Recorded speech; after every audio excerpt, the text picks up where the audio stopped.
Assalamualaikum warahmatullahi wabarakatuh, sahabat uleter dimanapun Anda berada di seluruh Nusantara. Kembali lagi bersama saya dengan MKC, Mitra Produk Channel, yang mana kesempatan kali ini saya akan berbagi tentang apa itu roofing room dan berapakah besar ukuran roofing room yang idealnya, seperti itu ya.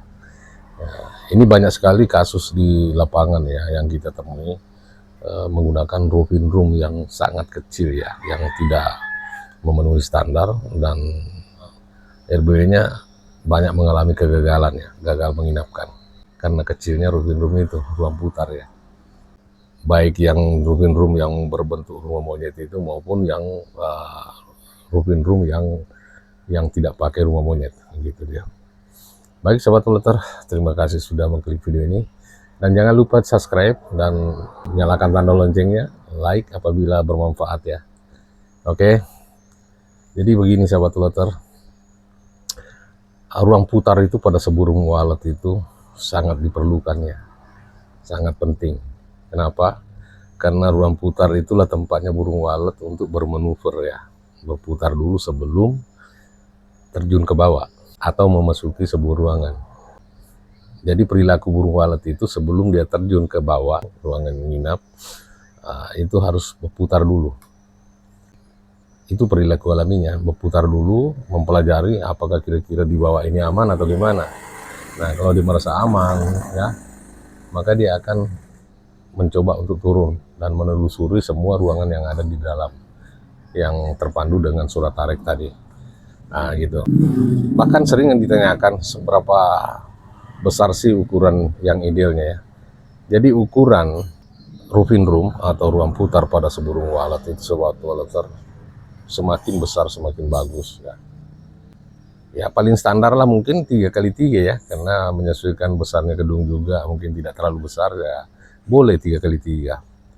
Nah, kenapa? Karena dengan besarnya roofing room itu tentu burung walet itu mendapatkan kesan nyaman ya untuk bermanuver, untuk memilih ruangan pada lantai berikutnya yang di bawah, lantai 2 sampai ke lantai 1. Kalau misalnya gedung itu 3 lantai. Ya, tidak ada burung walet itu masuk di LMB langsung terjun ke bawah, enggak mungkin. Itu harus bermanuver dulu, makanya RBW yang memiliki roofing room yang kecil itu sangat susah ya. Dia mengarah ke LMB, begitu melihat ruangannya kecil kembali lagi, jadi seolah-olah mantul-mantul. Nah, itu salah satu faktor kenapa burung walet itu tidak mau masuk ke dalam roofing room itu, karena kecil. Ya, kita tidak bisa membandingkan dengan zaman dulu. 1,5 meter kali 1,5 meter itu masih bisa masuk. Kenapa? Memang zamannya. Artinya burung walet yang mencari rumah walet. Walaupun bagaimana jeleknya rumah walet itu, konstruksinya tidak memadai, tetap aja dia masuk. Yang penting dikasih suara. Tapi kalau zaman sekarang ini tidak bisa seperti itu lagi ya. Nah, persaingan semakin ketat. Berbagai macam rumah walet yang kita temui di lapangan itu berbagai macam ukuran, ada yang ukuran jumbo, medium, dan yang standar itu yang paling kecil.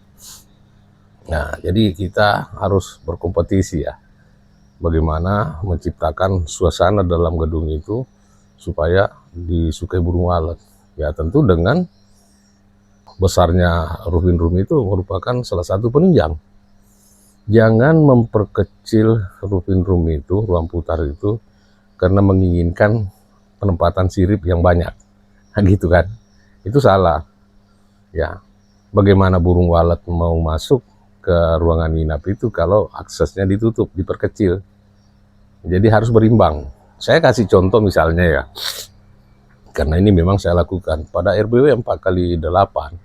Itu roofing roomnya ya 4 meter juga, ruang nginapnya 4 meter. Artinya saya bagi 2 saja, sama besarnya ruang putar dengan ruang inap, dan alhasil ya lumayan, sudah 2,5 tahun, hampir 3 tahun ya, sudah ratusan sarang yang ada. Nah, seperti itu adalah pembuktian bahwa ketika roofing room besar, walaupun RBW itu kecil, tapi pasti bisa berhasil ya. Sebesar apapun gedung itu, kalau roofing roomnya itu kecil, saya kira susah untuk berkembang ya. Karena kesan pertama burung walet ketika menemukan seburung walet itu ada pada roofing room. ya, bagian luar itu, ya, belum sampai ke bawah. Jadi kesan pertamanya itu ada di bagian roofing room. Ketika di situ merasa nyaman, bermanuver, begitu juga temperatur yang ada di situ, kelembaban cukup bagus, ya pasti dia akan tertarik untuk turun. Makanya dibawa poin itu, dibawa roofing room itu, menurut saya wajib ya dipasang kolam di bawah di situ. Tapi kalau di dalam gedung, saya kira tidak wajib ya. Ya cukup menggunakan baskom juga sudah cukup bagus.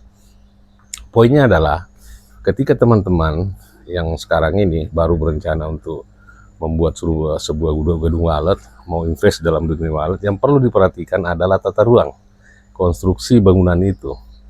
Jadi harus betul-betul dikerjakan secara profesional ya. Ya kalau kita misalnya pemula, tentu saja kurang banyak tahu tentang bangunan kan, ya kita bisa mempercayakan kepada orang-orang yang sudah terjun di dunia walet, yang sudah sukses gitu. Jadi kita tidak kerja dua kali, kita percayakan dia bagaimana denanya, skate daripada bangunan itu. Ya tukang kan tinggal mengikut aja. Ya jangan sudah terjadi baru kita lakukan perubahan ya, renovasi. Sebenarnya dalam gedung walet itu tidak perlu ada renovasi ya. Memang dikonsep dari awal. Ini ada yang punya prinsip, oke lah kalau gagal tahun ini begini kita akan rubah. Artinya memang konsepnya ini konsep gagal. Nah, seperti itu. Usahakan ketika mengaktifkan seburung walet itu, aktifnya cuma satu kali dan tidak ada perubahan lagi. Ya. Jadi harus banyak mempelajari bagaimana tata ruang yang diinginkan burung walet itu, temperatur yang diinginkan, suara yang diinginkan, seperti itu. Itu harus betul-betul kita pahami baru kita membangun seburung walet. Ya. Jadi besarnya roofing room menentukan keberhasilan seburung walet. Ya, bukan berarti di roofing room aja. Tentu banyak penunjang-penunjang lainnya. Kebetulan kita berfokus kepada roofing room saja ini. Artinya dengan besarnya roofing room itu merupakan penunjang keberhasilan seburung walet. Oke, cukup sekian video ini. Semoga video ini bermanfaat dan assalamualaikum warahmatullahi wabarakatuh. Salam sejahtera buat kita semua.